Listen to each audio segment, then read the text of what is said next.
When a kid's ball sparks a governor's fury, bias faces justice. The suburban street was quiet, bathed in the golden light of a late afternoon. Children's laughter echoed faintly from a nearby park, and the scent of freshly cut grass hung in the air. At the edge of a neatly manicured lawn, 12-year-old Jamal Harris dribbled his basketball, the rhythmic thump echoing as he practiced his shots. His new neighborhood was still unfamiliar, but the basketball hoop in his driveway felt like home. Jamal, a bright and polite boy, had moved here with his mother a month ago. With his warm brown skin and infectious smile, he was the kind of kid who made friends easily, though he was still finding his place among the new faces. Jamal's basketball slipped from his grip, bouncing across the street and rolling into a neighbor's yard. He chuckled, chasing after it without a second thought. The ball came to rest against a flower bed, and Jamal jogged over, calling out, "Hey, excuse me, my ball's here." No one answered. The house looked quiet, its curtains still, not wanting to cause trouble. Jamal glanced around, then stepped onto the grass to grab his ball. It was a simple act, one any kid might do. But what Jamal didn't know was that someone was watching.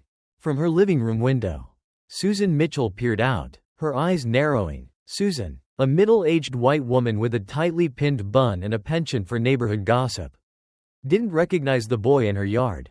To her, Jamal wasn't just a kid retrieving a ball, he was an intruder. A threat. Her mind raced with assumptions, fueled by stereotypes she'd never questioned. "Who is this kid?" she muttered, her grip tightening on her phone. Without hesitation, she dialed 911. "Hello, police? There's a black kid causing trouble in my yard. He looks suspicious. Please send someone right away." By the time Jamal picked up his ball and turned to head home, the wail of sirens pierced the air. A patrol car screeched to a stop, its red and blue lights casting an eerie glow across the street. Two officers stepped out, their faces stern but professional. Jamal froze, his basketball clutched tightly against his chest. His heart pounded as confusion washed over him. Why were the police here? What had he done? The officers approached, their boots heavy on the pavement. "What are you doing here, son?" one asked, his tone calm but firm. Jamal's voice was small, trembling. I just came to get my ball. It rolled into her yard." Before he could explain further, Susan burst out of her house, her face flushed with indignation. She pointed at Jamal, her voice carrying across the street. "That's him. He's been snooping around all day. I don't care what he says, that boy doesn't belong here." A small crowd had gathered, neighbors peeking from porches, some whispering, others watching silently. Jamal's eyes darted from Susan to the officers, his chest tightening. The weight of her words hit him like a punch. Snooping, doesn't belong. He was just a kid playing basketball. Yet here he was, surrounded by police, accused of something he hadn't done. The second officer glanced at Susan, then back at Jamal. "Is that true, son? Were you trespassing?" Jamal shook his head, his gaze dropping to his sneakers. "I wasn't trespassing," he whispered. "I just got my ball. I didn't mean any trouble." Susan folded her arms, her voice sharp and accusing. "Oh, sure, that's what they always say. It starts with a ball. And next thing you know, they're scoping out houses, looking to steal something." Jamal's stomach churned. Steal? He'd never stolen anything in his life. He wanted to explain, to tell them he was a straight A student, that he helped his mom with chores, that he dreamed of playing in the NBA someday.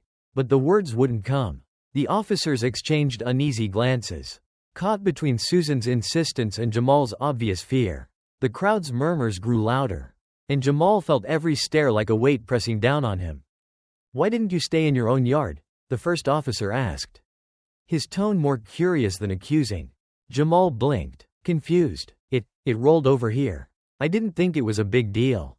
Susan scoffed, her face smug. "I told you, officers. I knew he was up to something." The officer hesitated, unsure how to proceed. Susan's accusations were vague, but her confidence and the growing crowd put pressure on him to act. "All right, son," he said, his voice softer now. "We're going to need you to come with us for questioning." Jamal's heart sank. Questioning? Like he was a criminal? He didn't resist, but his voice shook as he made one request. "Can I call my mom?" What Susan didn't know, what no one in the crowd could have guessed, was that Jamal's mother wasn't just any parent.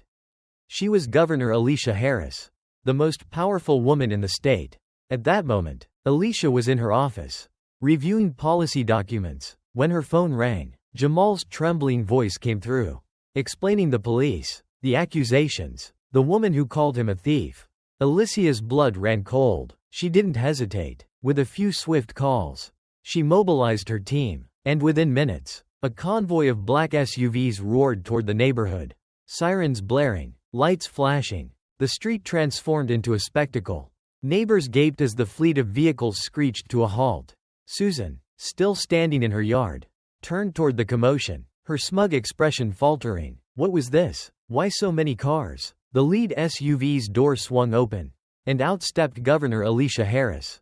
She was a striking figure, tall, with deep brown skin and a tailored suit that exuded authority. Her presence silenced the crowd. Everyone knew her face from the news. But Susan's jaw dropped. She had thought she was dealing with a troublesome kid, not the son of the state's governor. Alicia's eyes swept over the scene, the officers, the neighbors, Susan, and finally, her son. Jamal stood by the patrol car, his basketball still in his arms, his face pale but relieved at the sight of his mother. Alicia's expression was unreadable, a mix of fury and restraint. She stepped forward, her heels clicking on the pavement, and addressed the officers. What's happening here? The lead officer cleared his throat, visibly nervous. Governor Harris, we were called about a report of suspicious activity. This young man was seen on private property. Alicia raised an eyebrow, her gaze shifting to Susan.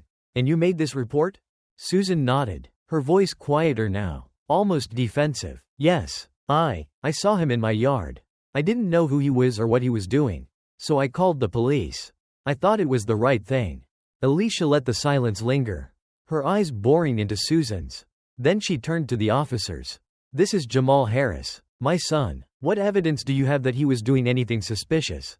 The officers shifted uncomfortably, glancing at each other. Well, ma'am, we were just responding to the call. The complainant said he was trespassing. Alicia's voice was calm but razor-sharp.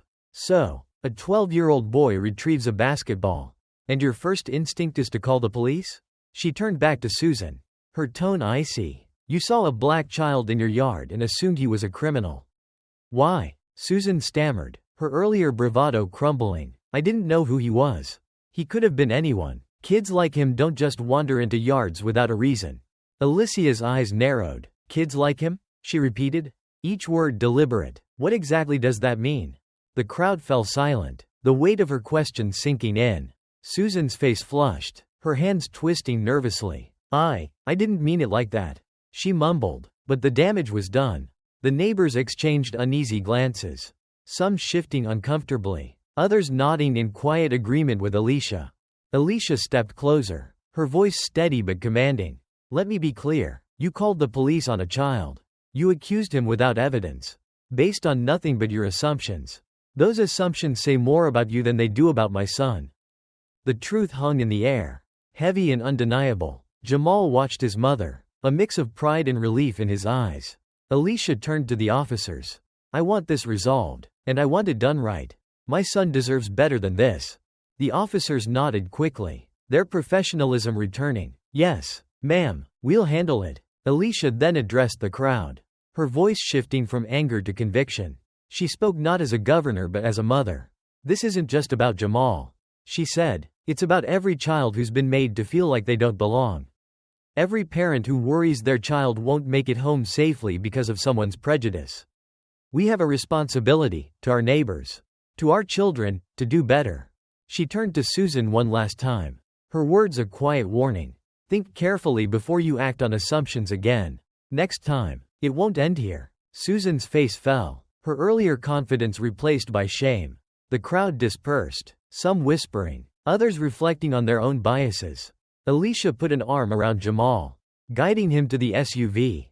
As they drove away, Jamal looked at his mother.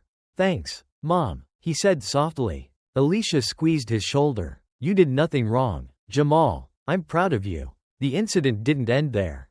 Alicia reached out to the community, proposing workshops on bias, inclusion, and accountability. Jamal, with his mother's encouragement, spoke at a school assembly, sharing his story. I didn't understand why someone thought I was bad just because of how I looked.